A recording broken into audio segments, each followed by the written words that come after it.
السلام عليكم ورحمة الله تعالى وبركاته، والصلاة والسلام على سيدنا محمد وعلى آله وصحبه أجمعين. مرحبا بكم معايا في فيديو جديد وفي وصفة جديدة. الوصفة تاعنا اليوم وصفة مهمة جدا.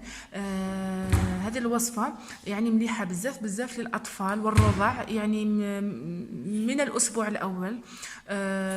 هذه الوصفة راح تقضي على الزكام، يعني السعال، تقضي على البلغم، يعني واحد كيكون عنده صدره مغلوق، عدم القدرة على التنفس من الإنفلونزا. أيضا هذه الوصفة فعالة فعالة فعالة جدا، راح تعالج أولادكم يعني بإذن الله. هذه الوصفة عطتها لي عجوز، الله يعطيها ويمنيها إن شاء الله يا ربي. في الحقيقة أنا وليدي كنت ما نخرجش من السبيطار، يعني من عند الطبيب في وقت الشتاء. وليدي عنده الحساسيه ويمرض لي بزاف بزاف بزاف في الدواوات، ساشيات.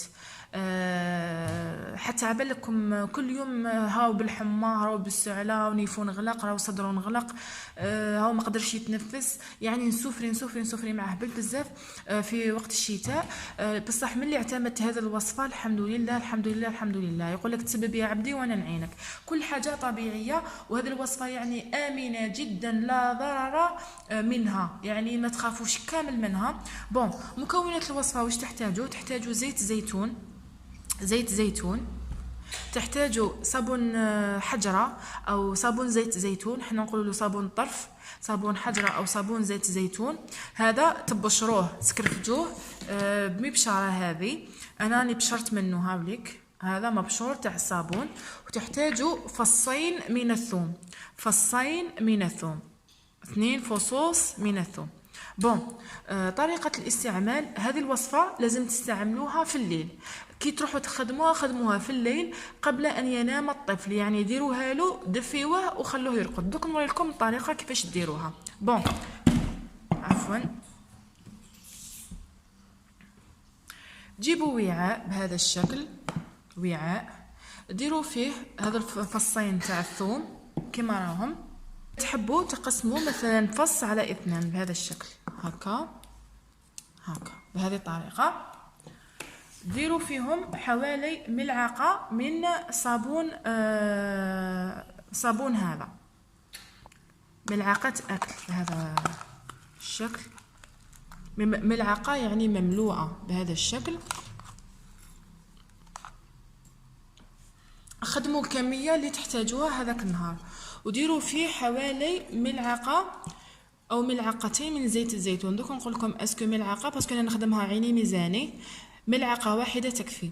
ملعقه اكل من زيت الزيتون. قلنا تحتاجوا فيه 2 فصوص ثوم، زائد ملعقه كبيره من صابون حجره ولا صابون زيت زيتون في البلدان الاخرى، زائد ملعقه كبيره من زيت الزيتون.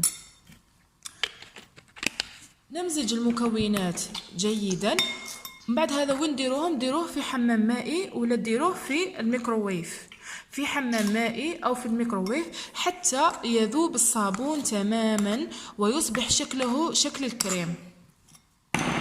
يعني كي يولو شكل تاعو كريمي تنحوه من الحمام المائي ولا تنحوه من الميكروويف. دوك نحطوه في الميكروويف حتى يذوب الصابون تماما ونرجع.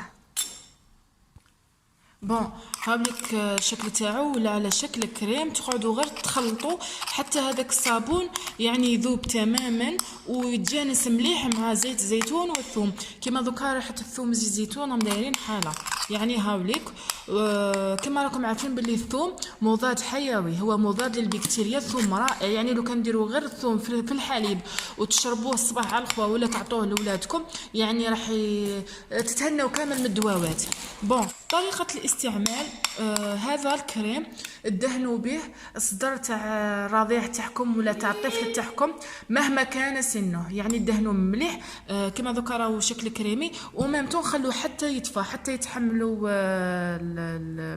يتحملوا يعني الطفل تاعكم. دهنوا مليح صدرو يكون شويه دافي، ما لازمش يكون هكذاك سخون، يعني زيدوا صبروا عليه شويه حتى يطفى. ومن بعد دهنوا به صدر تاع الطفل تاعكم او الرضيع. كما انا دوكا مازال ما ذابليش مليح، يعني نقعد هكذا نحرك ليسونسيال يولي الشكل تاعو كريمي بهذا الشكل. دهنوا قلنا الصدر تاع الرضيع تاعكم كامل، ومن بعد دفيوه، لبسوا له حوايج ودفيوه مليح. وقباله لبلاصتو، يعني قباله يرقد. عبالكم حاجه غدوه من ذاك باذن الله راح تنخلعوا يعني من الريزولتا. اذا كانوا مغلوقين مهما كانت يعني صعوبه الانفلونزا تاعهم ولا لا غريب ولا صدرهم يكون مغلوق ولا السعله، يعني هذه الوصفه باذن الله سوف تشفيهم تماما في الليله الاولى. يعني غدوه من ذاك يصبحوا مريحين، هذاك المشكل يكون راح لهم بالك، واذا تكون قعدت لهم تقعد لهم حاجه خفيفه. بون هذه الوصفه والله العظيم غير رائعه، وانا دوك راني نعتمدها بزاف. غير نشوف واحد من ولادي مرض نديرها له، الحمد لله يعني يريح عليها، راح تخرج لهم كامل الهواء من الصدر. رائعه وفعاله ومجربه ومضمونه 100%، لا ضرر منها، يعني هي امنه جدا، ما تخافوش منها، تقولوا فيها صابون يتو، والله العظيم غير يعني مضمونه. جربوها، وعلى بالي باللي راح تولي من الوصفات المستحبه لديكم، تولوا ما تستغنوش عليها خاصه في فصل الشتاء. بون هذه هي الوصفه تاع نهار اليوم، نتمنى تنال اعجابكم. اذا عجبتكم ما عليكم غير ديروا لي جيم وتشتركوا بالقناه وتضغطوا على رمز الجرس ليصلكم كل جديد. تهلاو في روحتكم، ونتلاقاو في فيديو اخر وفي وصفه جديده.